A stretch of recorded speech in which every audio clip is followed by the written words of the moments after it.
Hey, Nation, Harry here. Hi ho. We're back going around the horn with our analyst monthly visit.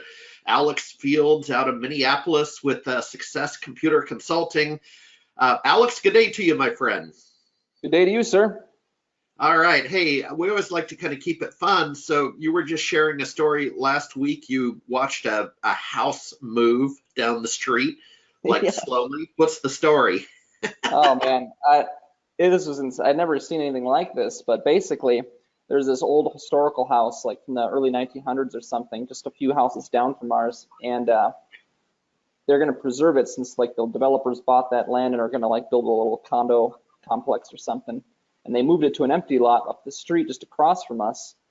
But like they dig out around the bottom of the foundation so that the basement's exposed, and then they just punch holes in the basement and throw these big old I-beams through there. Man.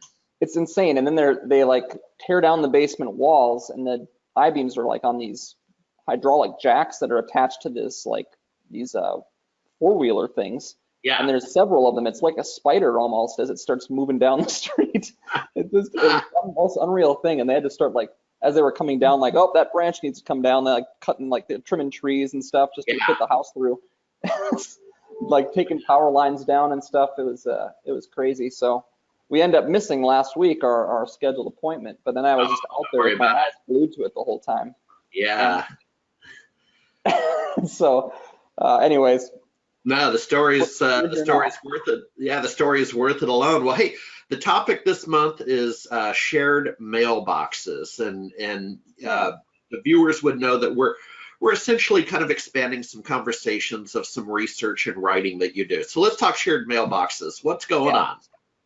Well, I think that a lot of people use shared mailboxes the wrong way. And Okay. we see evidence of this all the time because they end up getting compromised. This is like one of the most common points of compromise are shared mailboxes. And the reason I think is because people are trying to give access to those mailboxes on mobile devices typically. This is typically what the problem is that like if you're just an Outlook, for example, like on a workstation, you don't usually need to do that. You would just sign in as you, and then you get access to a shared mailbox through delegation. It just like shows up in your window underneath your normal mailbox or whatever. And you can send mail on behalf of that mailbox or whatever. And that's great. That's how it should be used. But on mobile devices, that's been a challenge in the past because you can't really add a shared mailbox to like the Apple Mail app or something. Yep. And so what people do is they just add it to the device itself. And they generally aren't going to protect these accounts with multifactor because it's a shared mailbox, right? It implies that there's usually multiple people monitoring this thing or participating in it. So they might have multiple people with this mail profile. And it's hard to have just a single user, or sorry, to have multiple users with a single multifactor, authentication mechanism set up. Yeah. So usually what happens is they just leave it on like the dumbest possible password, right? It's like spring 2019 or something, Yeah. and people just get access to it, and it's usually something like easy, and they get brute forced often, quite frankly. They'll password spray attacks, whatever, discover that these holes are out there, and that's how they get in, and they start sending mail on behalf of the company, looking like a legitimate email or whatever, or they find ways to move laterally across the environment, whatever the case may be. But that's their in. And so that's not a great way to use shared mailboxes. In fact, by default, if you create a shared mailbox, it's supposed to be disabled for sign-in. What actually happens is there is a password associated with the account, but it's a random password that you don't know, and it's just sort of there. Now you can go reset the password and then start signing in as that, like in an Office 365 environment, and that's what people often do. Technically, when you do that, you're supposed to license the account. That's another thing that people don't realize is that shared mailboxes, you don't actually have to license them. That's not a requirement. However, if you start using it like an interactive login, like it's a real user account, it technically needs a license. Similarly, if like you're applying litigation hold or other special things to it, you have to Yeah.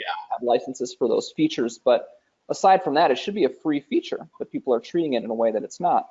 Well, anyway, so what you should be doing with your shared mailboxes at the end of the day, in my opinion, is that you should be disabling them for sign-in. Like, just don't have sign-in be a thing that you can do with that account. You should always sign in as yourself and use delegation to access that other mailbox. Now, in the case of mobile devices, it's been a little bit difficult to do that until very recently. The Outlook app now does support shared mailboxes. It was a brand new feature that rolled out this month. And so I did my little happy dance myself and send out a little celebration over Twitter or whatever. I was like, this is so great. They're finally here with shared mailboxes. And I think this will just help make people a lot more secure. So if they're using the Outlook app for iOS or Android, you'll now be able to add a shared mailbox right alongside your own mailbox, and you don't have to have a username and password to log into that. You can just identify yourself and then add the mailbox that you have permissions to. So that's a huge win for us. Yeah, timely. I'm making notes as you talk. And that just came out. So this is a timely conversation. Yeah, it ended up being really timely. It was on the roadmap for a while, and it started rolling out to tenants. And when I first heard that it started rolling out, I was like checking every day, like, is my update here yet? And next time my app updated, sure enough, there it was. So I'm happy to report that is working well. Another thing, though, is like, sometimes shared mailboxes aren't even the right solution anymore. Like, some people don't realize we have some other things now, like Office 365 groups, which have always been supported in the native mail app and so forth. And that's a really cool thing to use because it may have some benefits over and above shared mailboxes that you're not, using. For example, like, you can subscribe to the updates from that mailbox so that you get a copy of it in your own inbox, so you don't have to go check a different place if you want to. Like, that's a benefit that you have. You can also have other resources attached to that Office 365 group. So if you wanted to bring some of that information into Teams, it would be very easy to do so. You just create a team that's based on the Office 365 group where that shared mail comes to, or whatever. So those are, things that people don't realize. Like, maybe there's another tool that we could be using that's not a shared mailbox. It's maybe something a little more modern.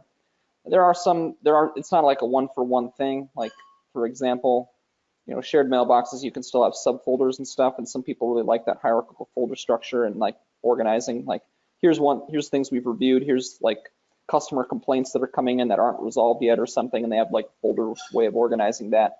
And so that's legit. That's legit. Like, you can't really do that with a group. It's just mail comes into an inbox, but there's no way to build folders in there or anything like that. So it's a little different. Yeah, it's always been a conundrum with Microsoft. I always feel there's like 6 ways to do something. It really is. And it's like, what's the best? And I think that's one of the hardest things. Like, one of the things, I'm giving a presentation soon on like the spheres of collaboration, I like to call it, in Office 365, where you have like OneDrive, Teams, SharePoint, you have all these tools, Yammer and stuff. It's like, when do I use what to share information? Yeah. And that people are always confused, like, where do I find stuff? Where do I put stuff? Like, where's the best place to broadcast this information or whatever? And that could almost just be its own, yeah. It is. I mean, that's why we need consultants. I mean, bottom line is that's how we all stay employed. And right. Well, I'll tell you what, my friend, what's on tap for the month of September? Are you a Minnesota Vikings fan or anything like that? Any fun stuff ahead? I don't follow hockey that much, so I couldn't tell you. But that was a joke. Sorry. September's. Yeah, you got me on that one. Fall is just a great time of year in Minnesota. This is like when the colors start turning and everything. So I always try to take a few days and get away up to the North Shore of Lake Superior, and the colors and the trees up there are just phenomenal. Usually toward the end of September, beginning of October, same week as my birthday. So it's a great time. I'm looking forward to it. All right. Well, we'll see you on the other side. Awesome. Snap a couple pics. Will do. All right. Thanks, Alex. Thanks, Jenny. Thanks, Harry. All righty. Bye-bye.